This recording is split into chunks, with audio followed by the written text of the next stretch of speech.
জনপথ road, house building থেকে খাল পার পর্যন্ত লোকজনের ভিড় নাই। কার খুব সীমিত,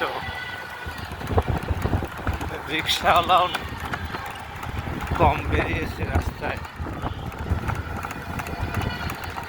ঢাকা বিশ্ববিদ্যালয় ল্যাবরেটরি স্কুলে ভোট দিয়ে উত্তরা মডেল টাউনের বাসায় ফিরছি। আপনাদেরকে ঢাকা শহরের আজকের অবস্থা দেখানোর জন্য এই ভিডিওটি করা। দেখুন রাস্তার কি অবস্থা, একেবারে ফাঁকা। মনে হচ্ছে যে ঈদের ছুটিতে রাস্তাঘাট সব ফাঁকা হয়ে গেছে।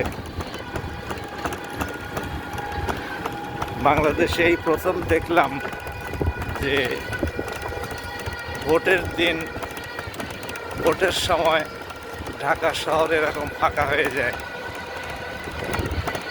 দীর্ঘ 1.5 যুগ পরের ভোট তো, এই জন্য সবাই পরিবার পরিজনের সাথে দেশে ভোট দেওয়ার জন্য চলে গেছে। ভোটটি সুষ্ঠুভাবে সম্পন্ন হোক এই দোয়া করি। মহান আল্লাহ আমাদের সহায় হন।